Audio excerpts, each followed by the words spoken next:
Got the, let's see, 3 cubits. Got a, yeah, that'll do it. That'll do it. Yeah, that'll do it. Yeah. Somebody's got to build it. Hey, you're not looking for me. No.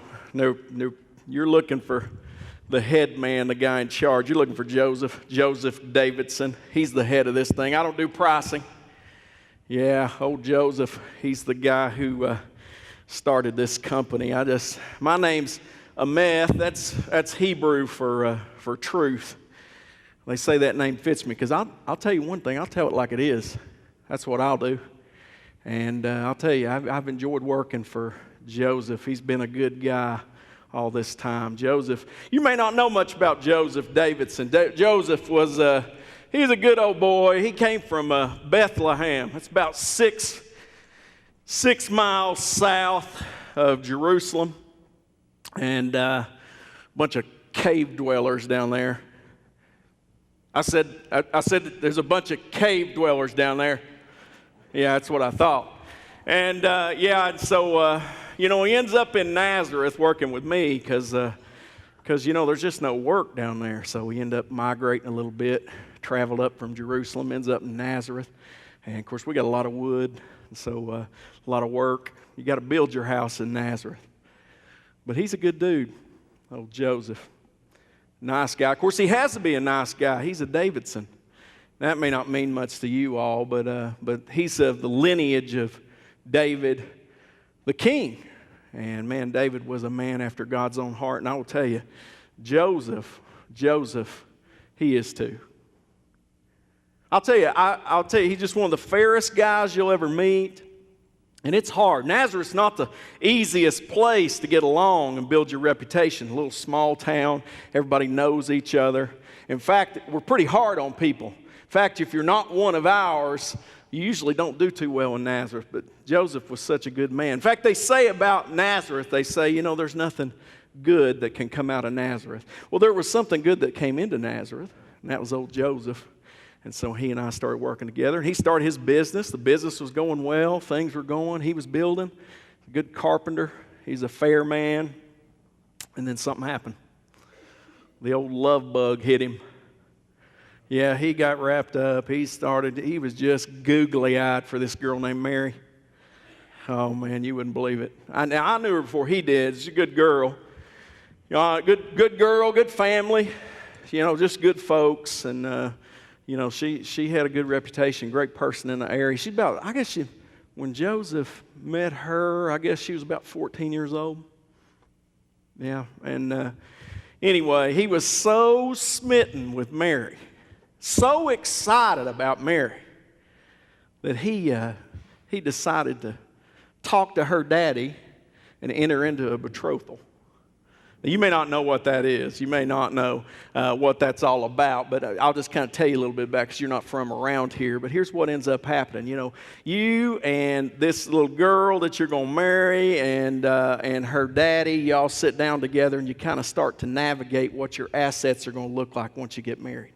So you start talking about who's going to get what. And so you start talking about who's going to get the animals, who's going to live where, who's going to do what. And man, Joseph was so fired up about Mary, he sat down with her family. And man, he enters into this engagement with her.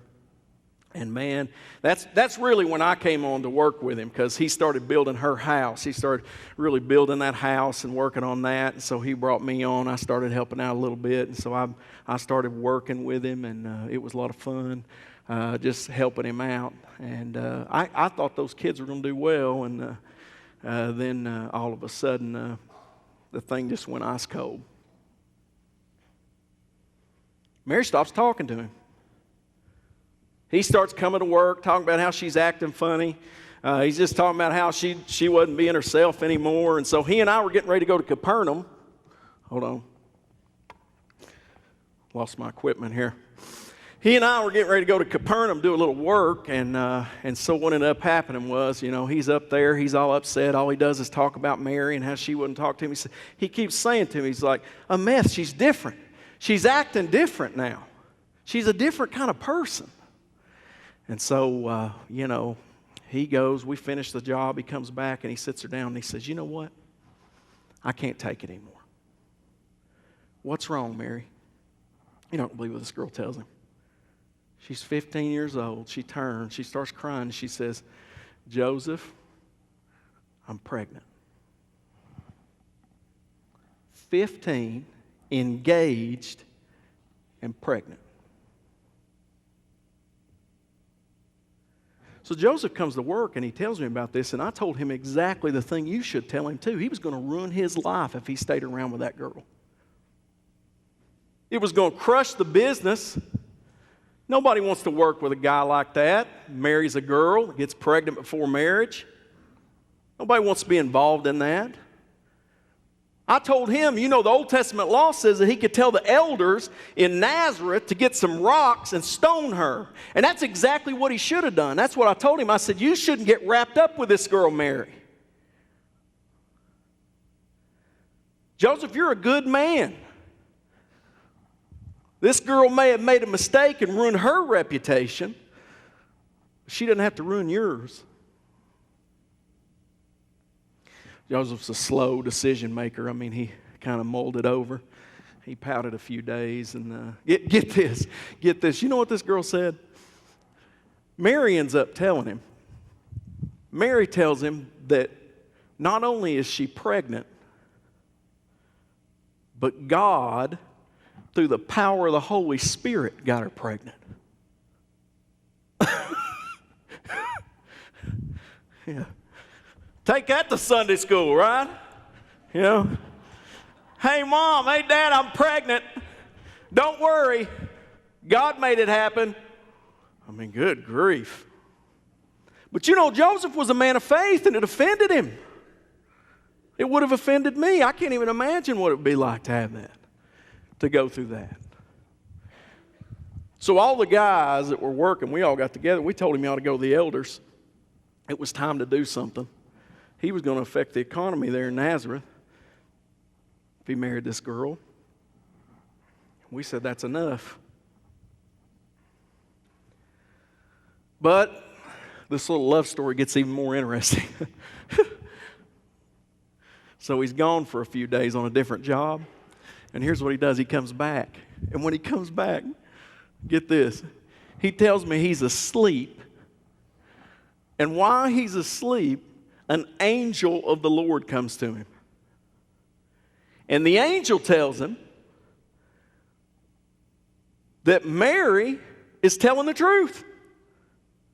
That all this stuff about how God had made this happen was true. How he was to name this baby Yeshua Yasha. Yeshua Yasha. You got Jesus Christ, the Messiah. In fact, we were doing a job in Hebron. He brought a scroll of Isaiah, and he kept going crazy about this one line in there where it says, the virgin will conceive, and she will give birth to a child. And they will call him Emmanuel, God with us. Joseph. If there's anything you can say about Joseph, he's a man of his word. And so here's what he says to me. I don't get this guy, but here's what he says to me. He ends up saying that he thinks that if this child is the Messiah, then he's God's offering to show his love for us. And so Joseph says, if that's his offering, then the least I can do, this is what Joseph, I'm telling you, the guy has faith. He says, the thing that I can do is I can make my life an offering to this king by accepting Mary and accepting this child. I couldn't believe it. It seems ridiculous. Listen, I want a Messiah too. I mean, I know that we need a Messiah. I know we need someone in our life. But for Joseph to reach out and accept this little kid that's not his.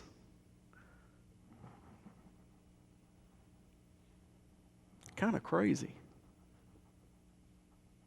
Now, I know what faith is, and you do too. You know that anytime you try to follow God, following God is a hard thing to do. In fact, most of the time when we follow God, we don't have all the pieces. And if you want to say something about the story of Joseph, what you can definitely say is that he didn't have all the pieces when it came to this deal with Mary.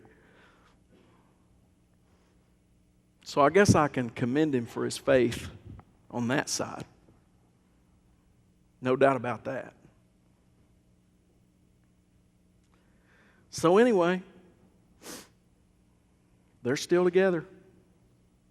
In fact, he's on a little leave of absence right now. I don't know the timing. She's about to have that baby, and the timing's kind of crazy because Caesar Augustus, and of course our big brother government, Rome, has decided that we need to have some more taxes.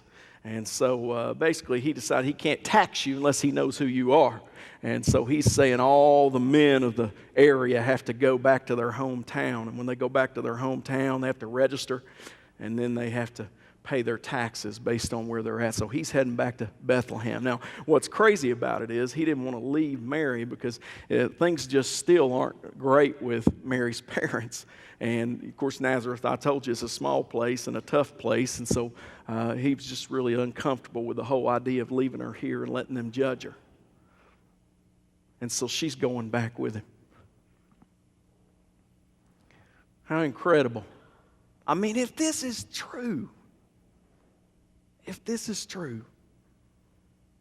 that God is offering his son through a 15-year-old out of Nazareth, it's crazy. And to think that Joseph would ruin everything that he had built because he wanted to offer himself to God in the same way. It's unreal.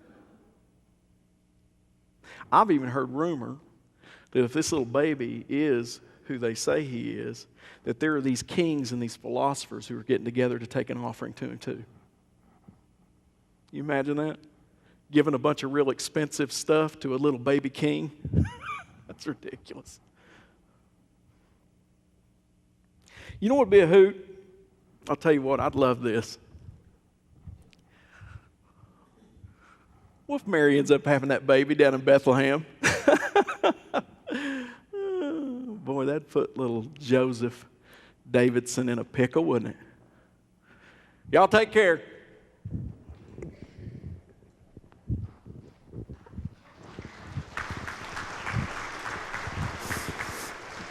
Now the birth of Jesus Christ took place in this way. When his mother Mary had been betrothed to Joseph, before they came together, she was found to be with child from the Holy Spirit. And her husband Joseph, being a just man and unwilling to put her to shame, resolved to divorce her quietly.